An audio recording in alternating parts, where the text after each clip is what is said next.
Hello everybody and welcome once again to the channel. This time it's going to be a little bit of a different video. I came over to a museum in Vyskov. It's an air museum where there's a lot of old aircraft. Mostly Soviet. You're going to see here probably behind me now MiG alley, what I call, and a lot of other vehicles, a lot of pieces. So I'll take you through it briefly with some voiceover and let me know what you think about it in the comments. Welcoming the visitor, we have the cockpit and the fuselage of a MiG-23. The museum is just beside the Vyskov airfield and can be seen from the motorway between Brno and Olomouc in the east of the Czech Republic. The core of the museum is the part of the aviation archaeology. These are remains of aircraft that have been dug up by local enthusiasts over the last decades. The remains that we see here are both from the Cold War era and also from World War II.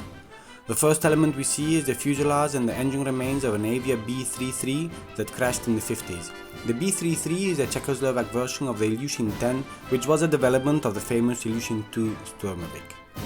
It is important to mention that the people that were digging these parts up treated them all with all respect, and one of them was telling me that they even managed to get in contact with families of some of the fallen.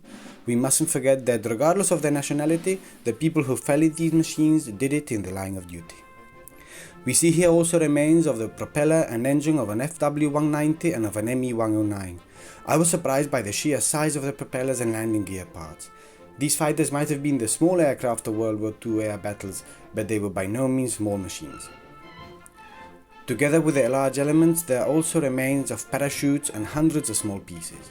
It's incredible how anybody could recognize them as part of an aircraft. We also see two UMO engines that powered the HE-111 and also lots of remains together with some plastic models that help illustrate what the aeroplane looked like.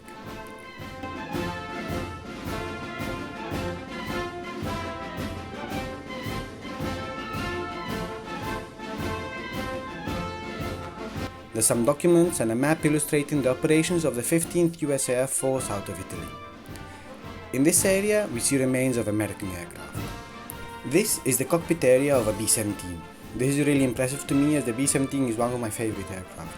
If I was surprised by the size of the propeller of the Me-109 and how big it is, I am surprised at the relatively small size of the B-17 cockpit. The propeller here is from a B-24 and there are bits of a P-51 also.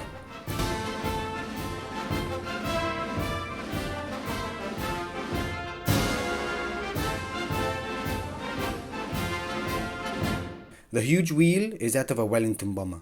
I believe they had pieces of at least two such machines that were shot down over what is now Czech Republic. It is really impressive how the aviators of the RAF could navigate so far in darkness halfway across a continent. I'm not sure if it can be seen here, but there's also a piece of the geodesic construction that the Wellington was famous for, and one of the Bristol Pegasus radial engines that it was powered with. Out in the open we see they have many pieces and remains that they have even come up with creative ways of displaying them.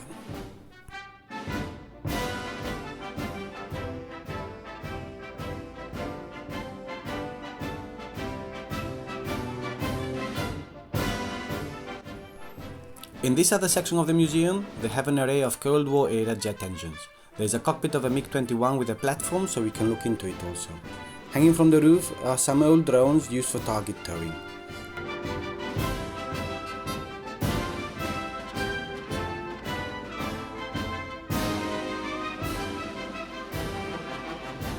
This other strange construction is an ejection seat trainer.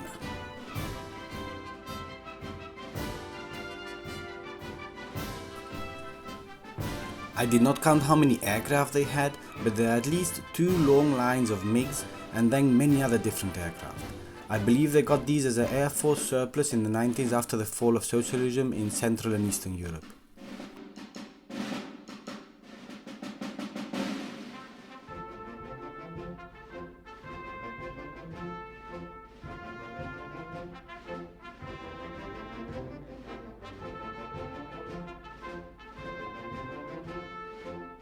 There, in the distance, we can see the Avia 14, which was the Czechoslovak-built version of the Ilyushin 14 transport. There is also an array of different aircraft, including a crop duster, some Polish and Czechoslovak trainers like the PZLS TS-11, and of course, more and more MiGs.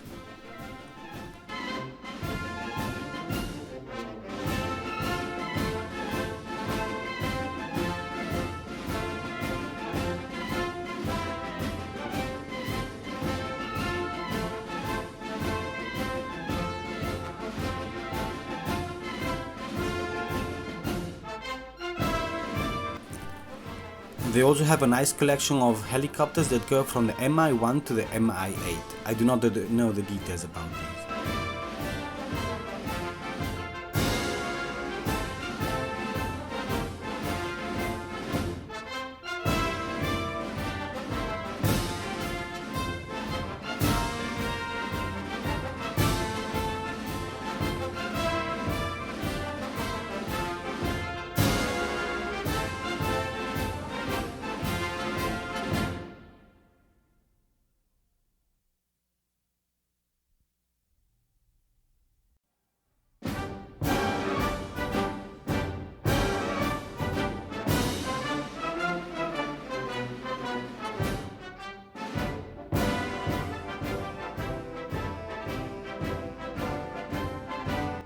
Also, a collection of different utility and military vehicles from various origins.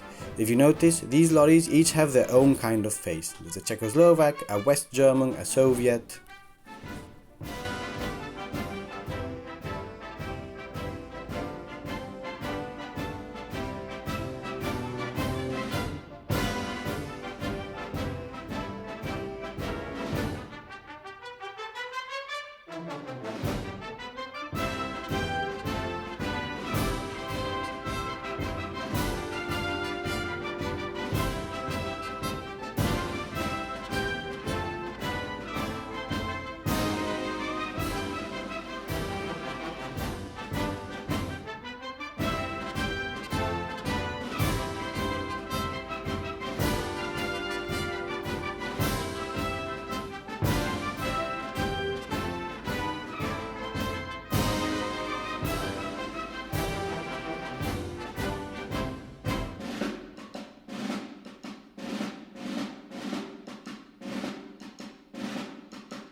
And for the enthusiasts of military hardware, there is also a collection of guns and mortars of different sizes, mostly of Soviet origin, but I think there are also some German ones.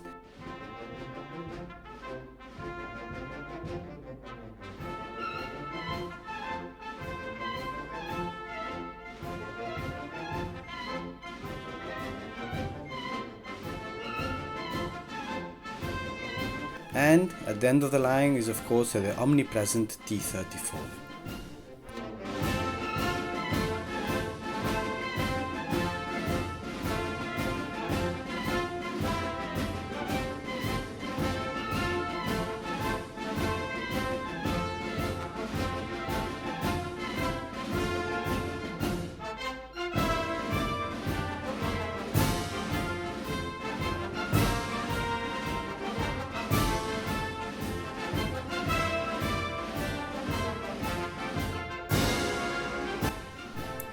So overall, a very interesting collection of planes and vehicles that is well worth a visit. So whenever you're in the area, don't forget to make some time to come over and take a walk among these pieces of history.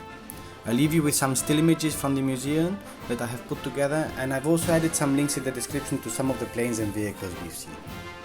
Thank you everybody for watching, and see you next time.